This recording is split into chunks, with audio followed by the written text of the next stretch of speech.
Hi students, कैसे हैं आप लोग।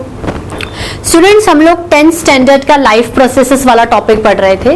लाइफ प्रोसेसेस में हमने पिछली बार ट्रांसपोर्टेशन इन ह्यूमन बींग्स में जो हमारा सबसे कहें तो काफी लंबा चलने वाला टॉपिक हार्ट दिल कंप्लीट हो गया था। ठीक है, उसको कंप्लीट करने के बाद हमने स्ट्रक्चर पढ़ लिया था, फंक्शन पढ़ लिया था।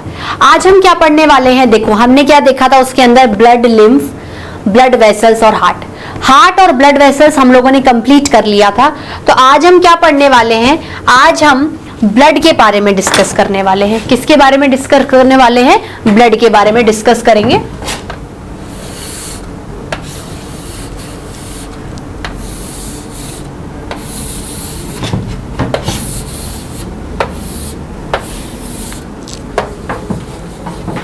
ऐसे तो ब्लड लाल कलर का होता है तो लाल से लिखना चाहिए, पर कोई बात नहीं, येलो भी चलेगा। ठीक है, ब्लड क्या होता है, मैंने आपको ब्लड 9th क्लास में टिश्यू में भी पढ़ाया था। ब्लड एक कनेक्टिव टिश्यू है। ब्लड एक टिश्यू क्यों है, क्योंकि इसके अंदर ग्रुपिंग ऑफ सेल्स होती है। ब्लड एक कनेक्टिव टिश्यू क्यों है, क्योंकि इसके अंदर ग्रुपिंग ऑफ सेल्स होती है। आप जानते हैं ग्रुप ऑफ सेल्स टिश्यू कहलाता है। तो ब्लड क्यों टिश्यू है, क्योंकि उसके अंदर सेल्स की कैपेबिलिटी होगी ग्रुपिंग करने की। अब ये क्या है, एक बहता हुआ कनेक्टिव टिश्यू है। टिश्यू में भी ये कनेक्टिव टिश्यू है। कनेक्टिव टिश्यू मतलब जो दो चीजों को जोड़े, उन दोनों में कनेक्टिविटी कराए, उन दोनों में ट्रांसपोर्टेशन कराए। क्या ब्लड रिस्पॉन्सिबल है ट्रांसपोर्टेशन के। भाई इतने टाइम से जो पढ़ रहे थे कि कुछ बॉडी पार्ट में बना, हार्ट में आया, ब्लड लेकर आया। अब चाहे वो ट्रांसपोर्टेशन गैसेस का हो, वो ट्रांसपोर्टेशन किसी मटेरियल का हो, किसी सब्सटेंस का हो, चाहे वो अच्छा मटेरियल ट्रांसपोर्ट हो रहा हो या वो बेकार का मटेरियल ट्रांसपोर्ट हो रहा होगा तो ट्रांसपोर्टेशन ही। और ये ट्रांसपोर्टेशन कौन करवाएगा, मतलब अगर हम फिर प्रैक्टिकल एग्जाम्पल लें तो वो प्रैक्टिकल एग्जाम्पल में क्या आएगा कि देखो कोटा से लुधियाना कुछ भिजवाना है। कौन सा तरीका आप अपना रहे हो, आप बोल रहे हो मैडम मैं बाई रोड जा रही हूं। बाई रोड का मतलब क्या होता है, ब्लड क्या है, ब्लड एक मीडियम है कि आप चीजों को दे दो, वो करियर की फॉर्म में पहुंचा देगा। आपने बोला मुझे गैस पहुंचानी है हार्ट से बॉडी पार्ट को, हार्ट से लेके लंग्स के बीच में मेरे को गैसेस का ट्रांसपोर्टेशन करवाना है। हार्ट में कोई गैस है, मेरे को उसे लंग तक पहुंचाना है। फाइन, रोड का मीडियम लिया, ब्लड का मीडियम लिया। अब रोड के ऊपर या तो आप चल के जाओगे, ट्रक से जाओगे, कार से जाओगे, बैलगाड़ी से जाओगे, तो ब्लड के पास ये करियर्स क्या है, या तो आर्टरी पे बैठ के जाओ, या कैपिलरीज पे बैठ के जाओ, या फिर वेन्स पर बैठ के जाओ। इस तरीके से ही आप समझोगे। ठीक है, तो ब्लड क्या है, ब्लड एक, पहली बात तो ब्लड होता क्या है, ब्लड एक लिक्विड है, सॉलिड चीज नहीं है। ब्लड क्या है, एक लिक्विड है। Blood is a fluid. सबसे पहले सिंपल भाषा में लिखेंगे, blood is a fluid. Blood is a fluid. ठीक है, उसके बाद blood is a fluid connective tissue. Blood is a fluid connective tissue. ठीक है स्टूडेंट्स, अब कनेक्टिव टिश्यू है मतलब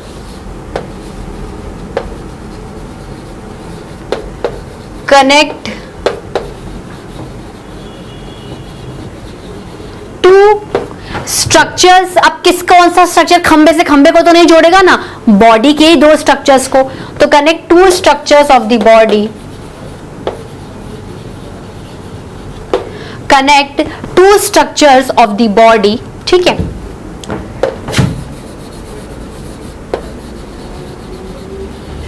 and hence show connections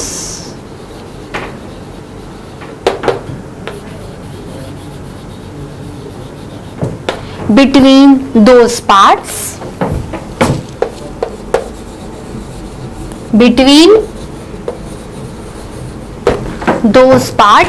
and allow। और सबसे बड़ा काम क्या है, क्योंकि हम ट्रांसपोर्टेशन और सर्कुलेटरी सिस्टम में पढ़ रहे हैं, and allow transportation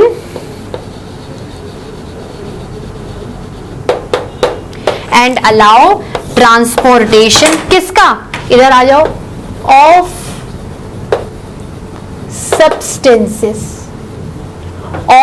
substances between दो स्ट्रक्चर, जो भी स्ट्रक्चर्स आप कनेक्ट कर रहे हो,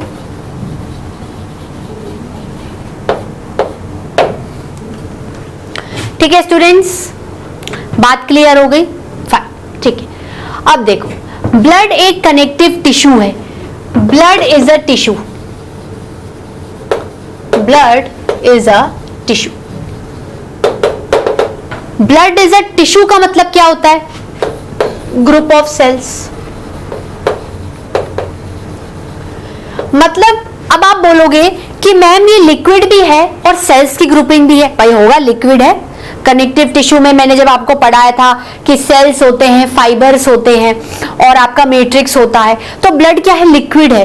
तो ब्लड में क्या है, एक बेड दे रखा है, मैट्रिक्स दे रखा है, जिसपे आप क्या करो, सेल्स को ग्रुपिंग के फॉर्म में डाल दो। तो चूंकि लिक्विड है तो फ्लूइड, और ग्रुपिंग ऑफ सेल्स है तो टिश्यू, तो फ्लूइड इज अ टिश्यू।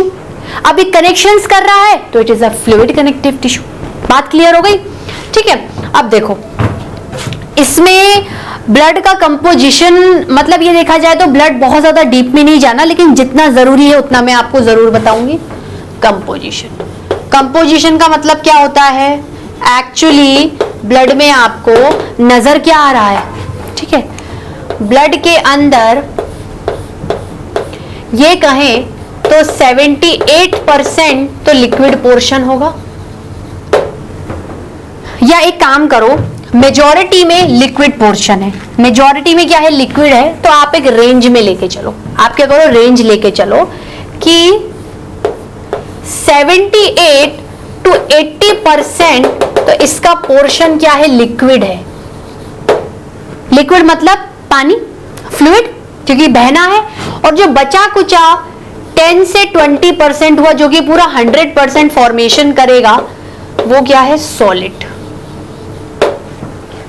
वो क्या है, सॉलिड। और सॉलिड क्या है, देखो, लिक्विड तो एक तरीके से क्या है, मैट्रिक्स है।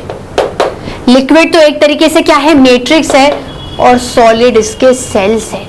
सॉलिड क्या है, इसके सेल्स हैं। सॉलिड क्या है, इसके सेल्स है। अब देखो, ब्लड का जो लिक्विड मैट्रिक्स होता है उसको क्या बोलते हैं, उसको प्लाज्मा बोलते हैं। और ब्लड के जो सेल्स होते हैं उसको बोलते हैं ब्लड कॉर्पसल्स।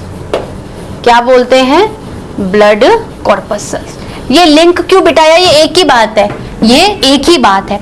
ब्लड का जो लिक्विड पार्ट है, मैट्रिक्स पार्ट है, उसे प्लाज्मा बोलते हैं। और उसके अंदर जो ग्रुपिंग ऑफ सेल्स है, सॉलिड पार्ट है, सेलुलर पार्ट है, उसको क्या बोलते हैं, ब्लड कॉर्पसल्स। ब्लड कॉर्पसल्स, ठीक है। ये लिक्विड पार्ट क्यों है, due to water, due to water, due to water, ठीक है। अब देखो, पानी से रिलेटेड इतनी कोई जरूरत नहीं है। पानी में क्या क्या घुले हुए रहेंगे, पानी में गैसेस डिसॉल्व रहेंगी, और जो भी आपको न्यूट्रिएंट्स, कोई वेस्ट प्रोडक्ट का ट्रांसपोर्टेशन करवाना है तो लिक्विड मीडियम क्या करेगा, उसको बहुत इजीली अलाउ करेगा। तो क्या कह सकती हूं, watery portion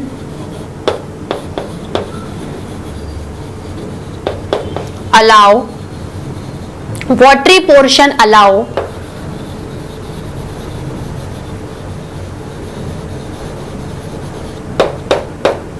transportation of gases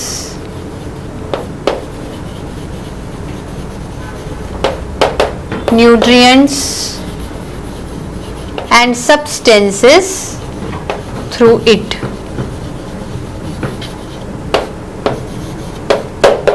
through it। ठीक है स्टूडेंट्स, बात क्लियर हो गई, ठीक है। चलिए अब हम क्या करते हैं, वाटरी पोर्शन का तो रोल इतना नहीं देखना, फंक्शन मैंने आपको बता दिए हैं। बात आती है ब्लड कॉर्पस सेल्स की।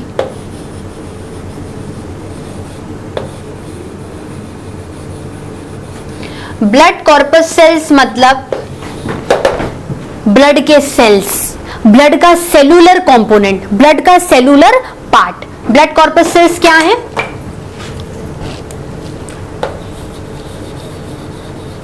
Cellular components of blood. अब सेल भी कैसे होंगे, एक तरीके के नहीं होंगे, आपको वैरायटी, आपको डाइवर्सिटी मिलेगी सेल्स में, ठीक है। तो cellular components of blood having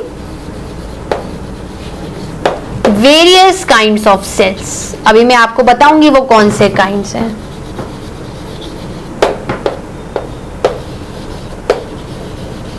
ठीक है स्टूडेंट्स, इसको नोट डाउन करिए, आगे देखते हैं। Students have you noted down? चलिए अब हम क्या देखते हैं, हम ब्लड सेल्स के बारे में बात करेंगे।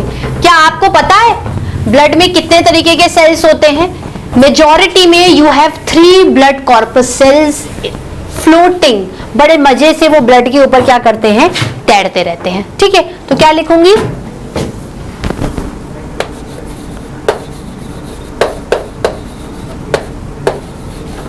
Three types of blood corpus cells. Blood corpus cells मतलब ब्लड के सेल्स, ठीक है।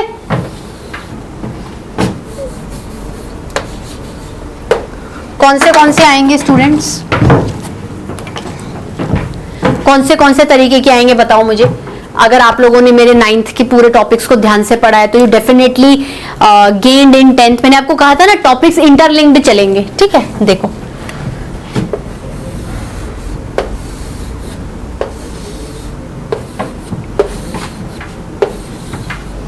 ये थर्ड वन, ठीक है। पहला कौन सा आएगा, पहला आ रहा है रेड ब्लड सेल्स, या फिर रेड ब्लड कॉर्पस सेल्स भी बोल सकते हो, आरबीसीस, ठीक है स्टूडेंट्स।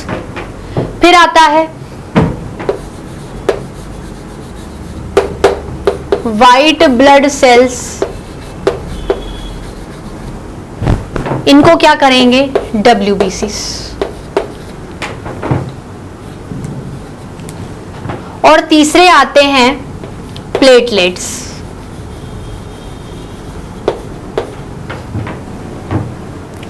तीन तरीके के सेल्स आपके पास ब्लड में अवेलेबल है, ठीक है। अब इन तीनों के बारे में देखें तो क्या क्या करेंगे। देखो आरबीसी मतलब रेड, ब्लड के सेल हैं पर रेड कलर के हैं। व्हाइट ब्लड सेल, ब्लड के सेल हैं पर व्हाइट कलर के हैं। प्लेटलेट मतलब शायद ब्लड का कोई सेल है जो प्लेट की तरह होगा, छोटा छोटा चपटा, तो प्लेटलेट्स। अब अगर पहले वाले ब्लड के सेल रेड कलर के हैं तो क्यों रेड कलर के हैं भाई, क्यों व्हाइट या फिर ट्रांसपेरेंट या उनमें कोई कलर नहीं है?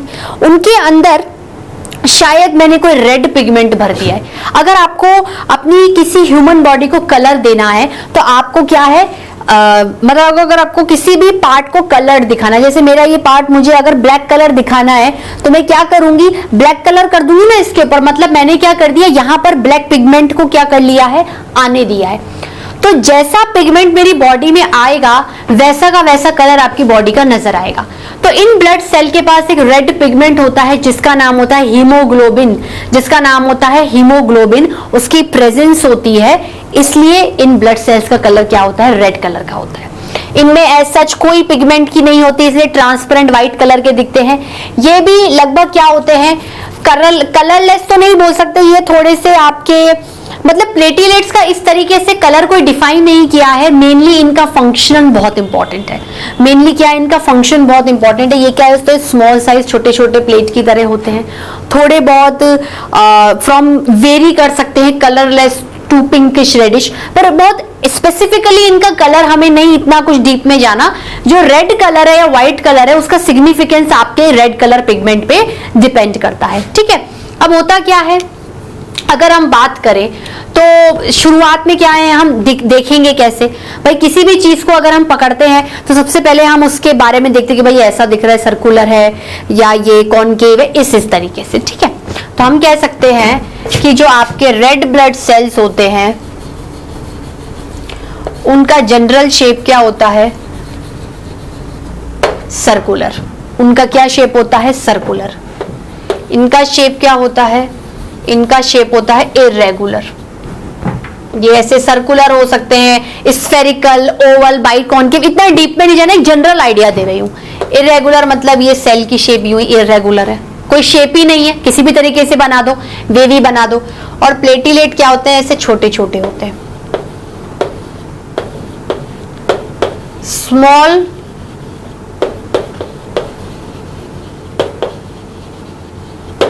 Plate like, small plate like, ठीक है। अब क्या होगा, अगर सेल है तो क्या सेल में न्यूक्लियस होता है? बिल्कुल होता है, पर इनमें न्यूक्लियस नहीं होता, ये नॉन न्यूक्लिएटेड। इनमें न्यूक्लियस होता है, न्यूक्लिएटेड इनमें भी समवॉट होता ही होता है, ठीक है। इनका कलर कैसा होगा? Red colour. इनका कलर कलरलेस, कलरलेस या फिर ट्रांसपेरेंट बोल सकते हो।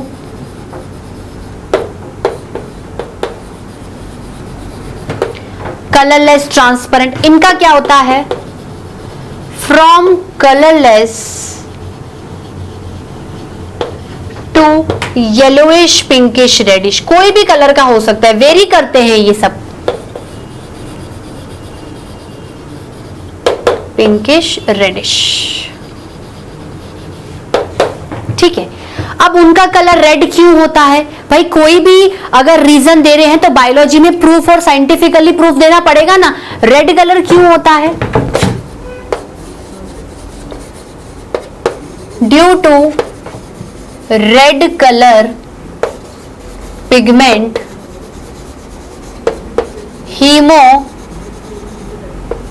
Haemoglobin. Due to red colour pigment haemoglobin, जिसको बड़ा एच और छोटे बी से रिप्रेजेंट करते हैं। इनका क्या है? इनमें ऐसा सच कोई पिगमेंट नहीं होता, नो सच पिगमेंट।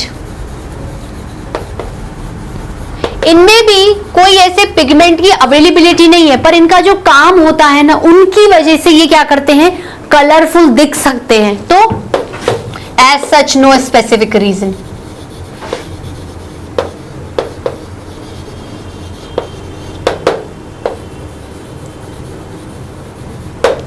ठीक है।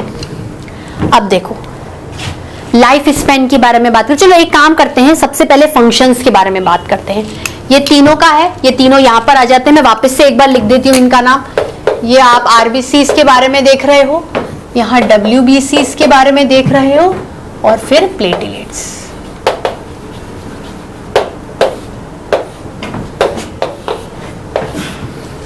क्या फंक्शन होगा? चलो मुझे बताओ, व्हाट आर द फंक्शंस? ठीक है,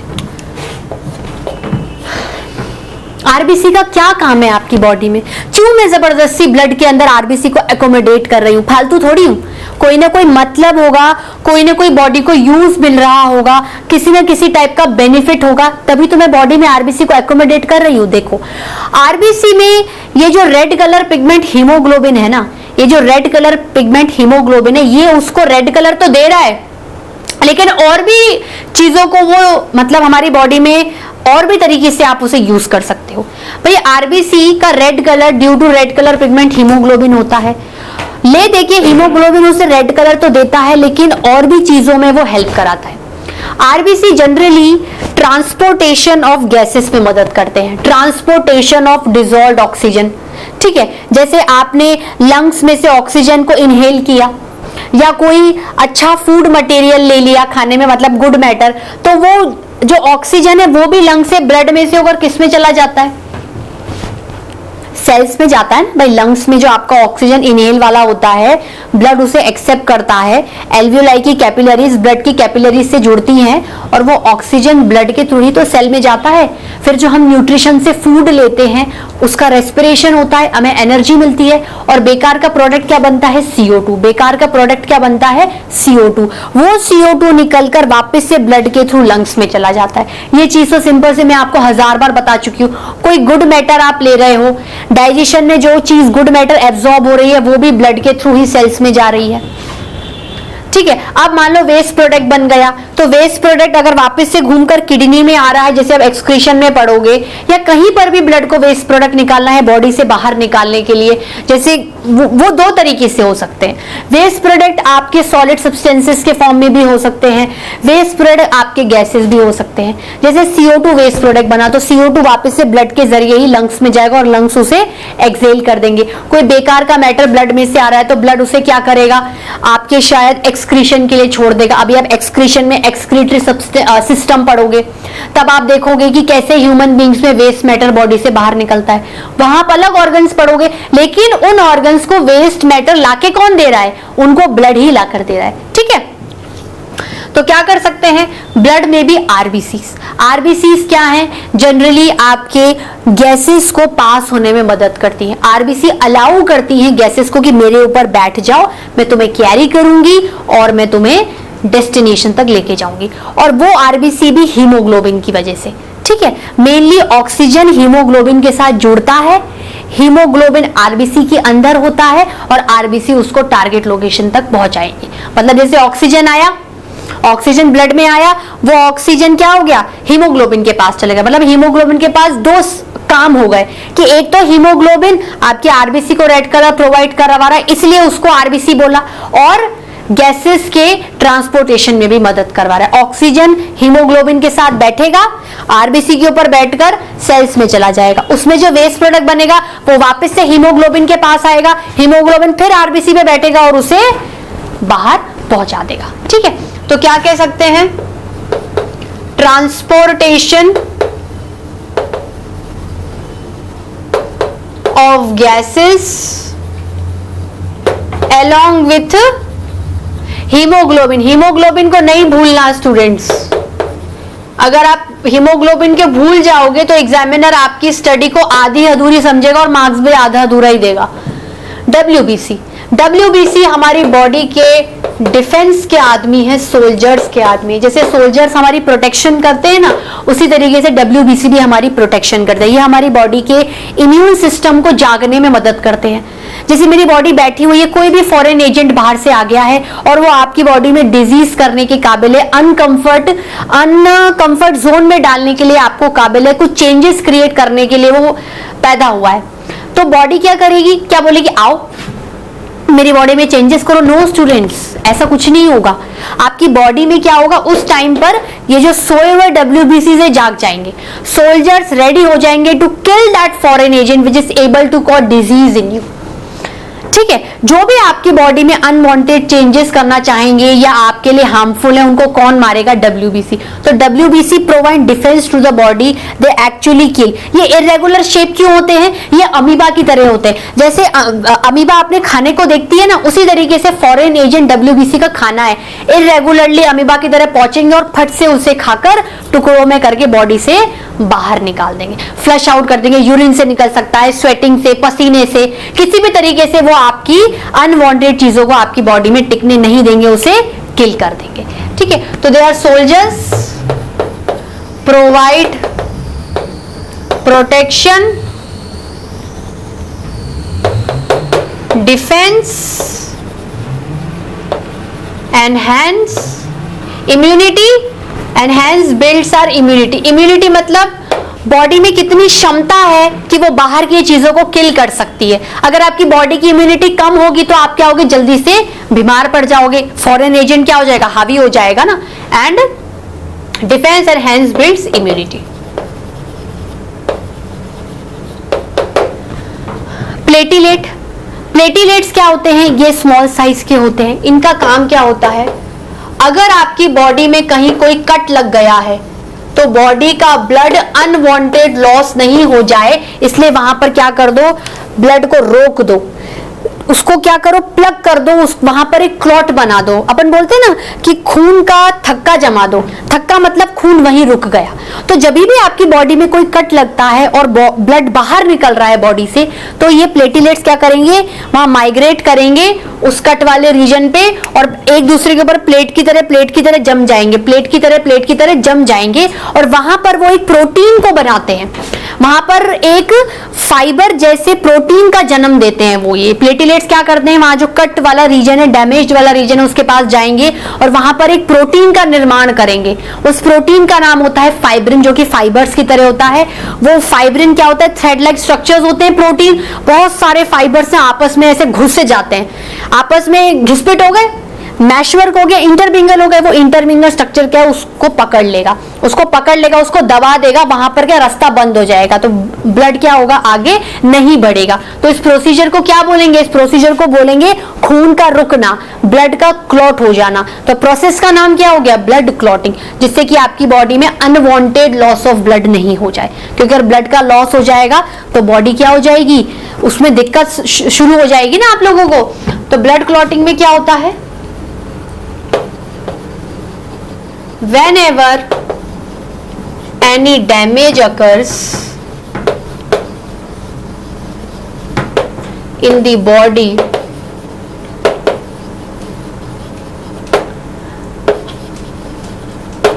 then these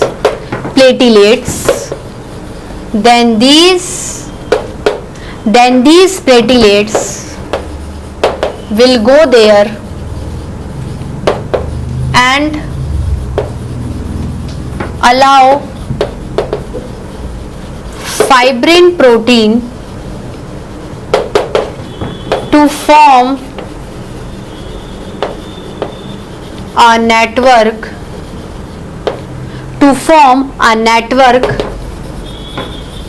and hence plug मतलब बंद कर देगा, plug or close that area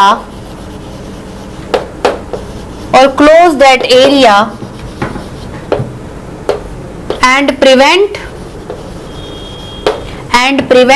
blood loss ठीक है। जैसे ये कट लगा, ब्लड बह रहा है, अब प्लेटिलेट्स क्या हो गए, यहां पर चले गए कट वाले रीजन पे और इन्होंने फाइबर बना दिए। तो ये फाइबर क्या करेंगे, ये इतना जाल बना लेंगे अपना। अब देखो ये बंद हो गया ना, खून निकलना बंद हो गया, तो खून निकलना बिल्कुल बंद हो जाता है। ठीक है स्टूडेंट्स, आज का लेक्चर यहीं पर ओवर करती हूँ। इसी के साथ इस लेक्चर में ब्लड का टॉपिक पूरी तरीके से कंप्लीट हो गया है।